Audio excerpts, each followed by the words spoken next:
Our economists estimate that roughly 1 billion people around the world live in extreme poverty today in 2014. This is down from an estimated 1.2 billion people in 2010. This difficult-to-grasp number is falling steadily and surely, but reaching our twin goals of ending extreme poverty by 2030 and boosting shared prosperity won't be easy. Developing countries will have to grow at a pace stronger than any time in the past 20 years. To end extreme poverty by 2030, the vast rolls of the poorest, those earning less than $1.25 a day, will have to decrease by 50 million people each year. Think about that number. To reach our goal, 1 million people each week will have to lift themselves out of poverty. That's each week for the next 16 years. And we strongly believe that this can happen. Short-term risks to the global economy have eased. Increasingly, our worries are focused on the medium term. Our concern is that the pace of reform could be slowing in this post-crisis period.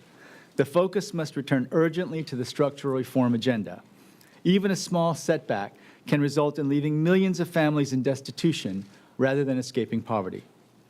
Today, we're releasing a report called Prosperity for All, which clearly makes the point that tackling poverty requires understanding where the greatest number of poor live. But it also shows that we must concentrate where hardship is most pervasive. Many smaller countries have far higher shares of their people living below the extreme poverty line. In 16 countries, more than half the population is living in extreme poverty. Starting in July, we'll be working differently. We'll have global communities of experts in all major areas of development whose work will be aligned to our goals and put us on the path to become a true solutions bank.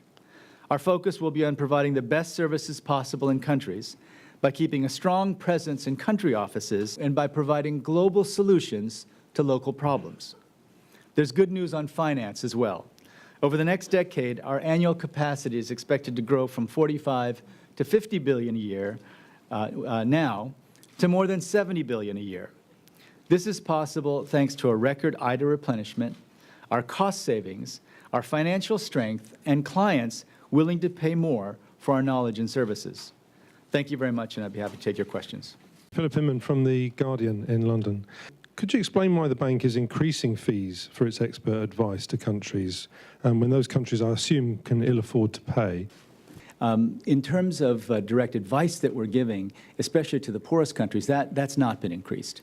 And of course, our IDA, which is the concessional loans for the poorest countries, are zero interest with a 40-year maturity, essentially. That has not changed.